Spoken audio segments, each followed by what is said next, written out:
Whoa, let's consider the magnetic engine and anti-gravity propulsion systems based in toroidal containment and vorticular energy. So magnetic repulsion.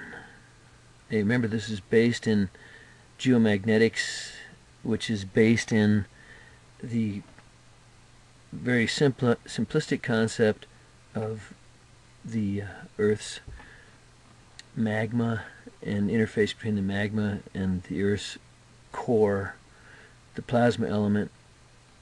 So, I mean, it just happens to be a manifestation on this planet of what is happening at a much larger scale, and a much larger scale throughout the universe.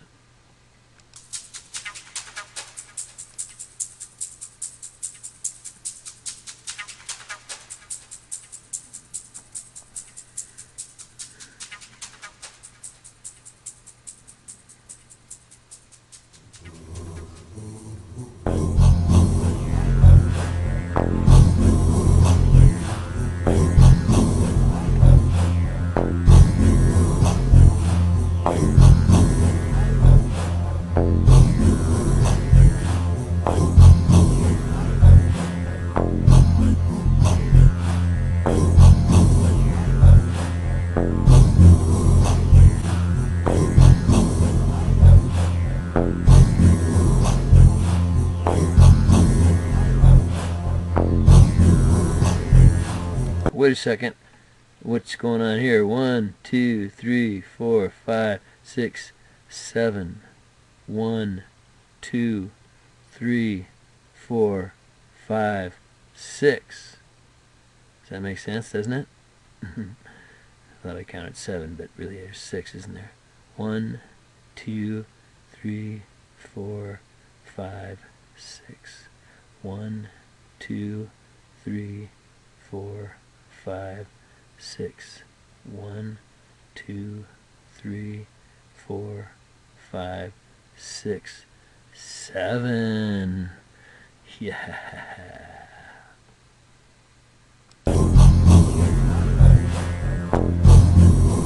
Mayans are 5,000 years on this planet, and they knew a lot more than us today. What did the ancient people know? What we don't know now? A lot.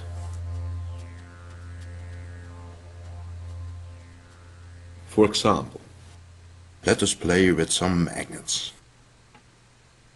Here it is, old-fashioned magnet, North Pole, South Pole.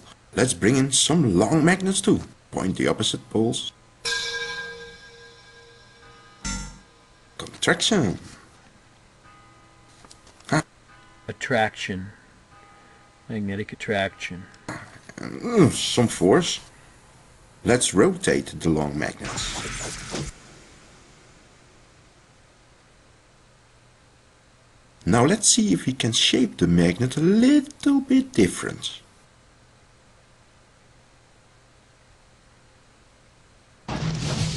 Now bring back the long magnets. Wow, did you see that? Again.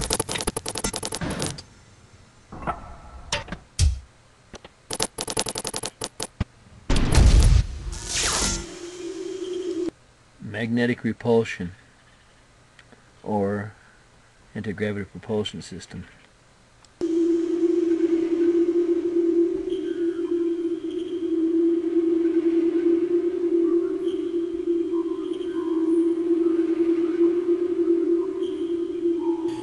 We can conclude magnets produce force. Force means motion, and motion means rotation.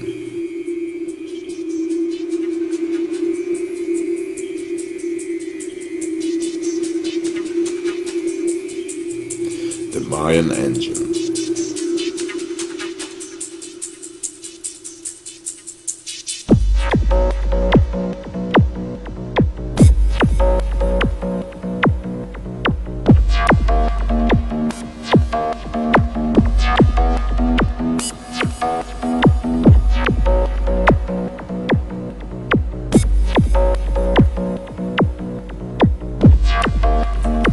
But due to the air and mechanical resistance, it won't leap you to another dimension.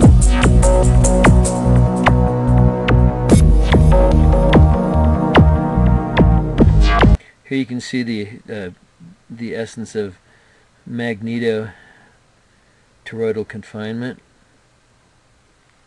or magneto-implosion technology.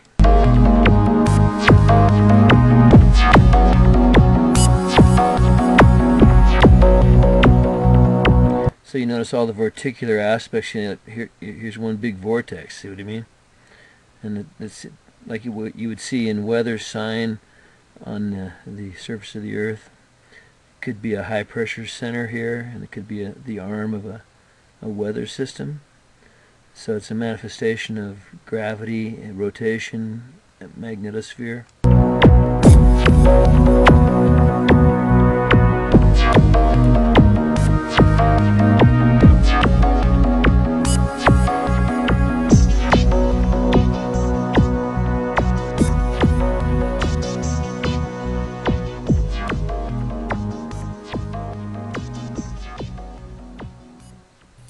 Well, is there a way to reach the speed of light?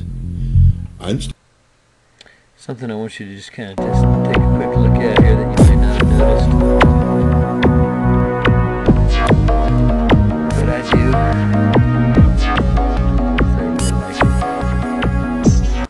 There it was. It got by me there.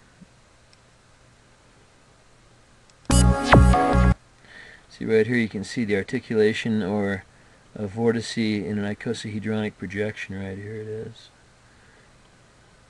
So once again, that's kind of an artistic, shall we say, a far-fetched icosahedronic projection or buckyball, a fullerene.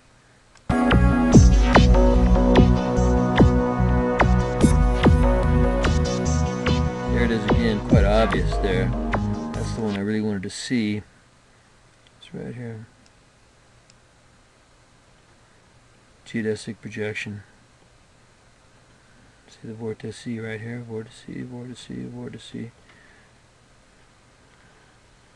That's probably a 3-frequency icosahedronic projection based in icosahedronic mathematics, or Buckminster Fuller's idea, the geodesic dome, at the essence of fullerenes. Well, fullerenes are the, Buckminster Fuller just manifested, or shall we say, didn't really discover, but was able to perceive and enlarge the whole concept, and that's basically what I design and build right now. And they're very integratous, and the spherical shape has a third less surface area, so there's natural convective cycles inside the dome itself. And guess what? They got buckyballs, super lubricants. And they're looking for buckyballs in space now. Dark energy.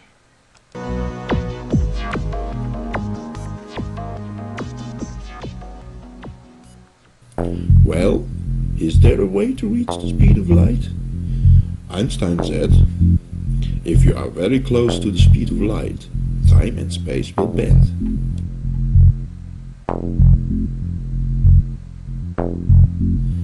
James Clerk Maxwell, founder of the Maxwell equations. We need this to understand the gravitomagnetism we are trying to reach. Gravitomagnetism can provide us anti-gravity and the time-space bending.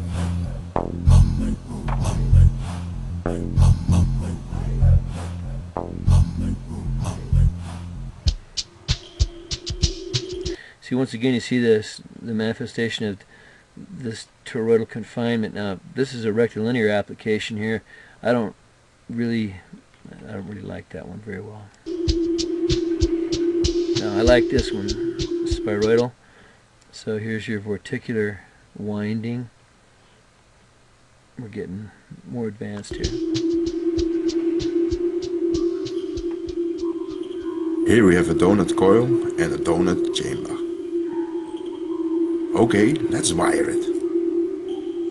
Now that won't work, of course.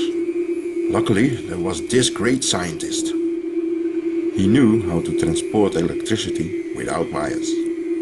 116 years ago. Okay. He also discovered a way to provide everybody on this planet of free power, without harming the environment at all. That's strange. It's not fair to place good love and great scientists in such a dark light.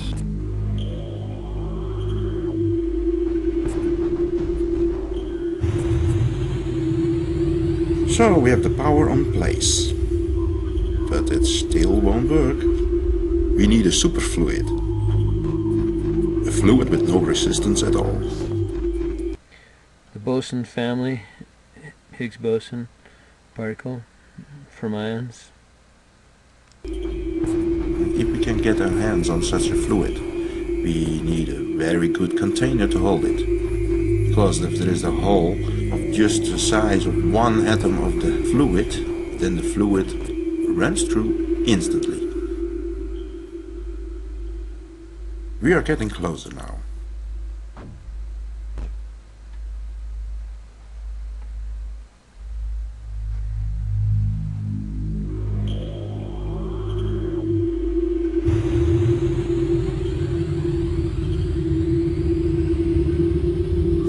Fill it up now, but we forgot a very important thing. Yes, the ring. The ring is a fluid too. Ferrofluid. Who makes the ring due to magnetic force? And you'll see here that this is based in that cymatic vibration, frequency of vibration that we talked about in our lecture 2.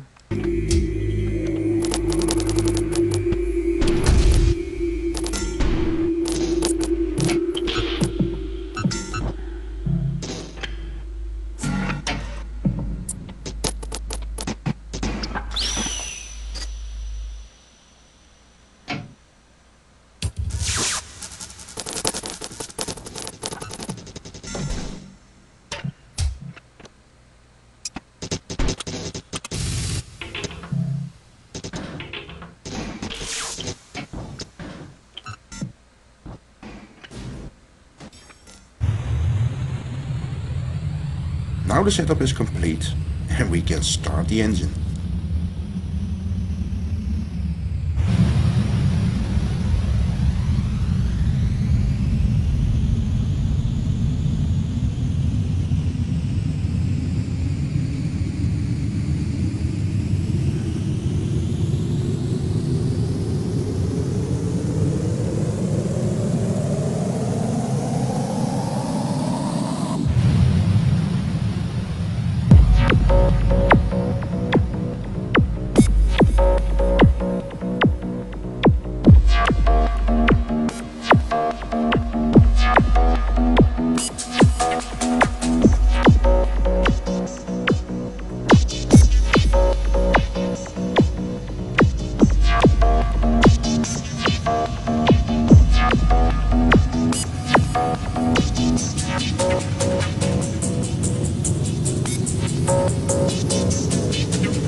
If you're interested in more information on this topic, please view the film Anti-Gravity Physics Explained on the YouTube channel. Much more information, awesome work. A great hero puts that on the net. Thank you very much for watching.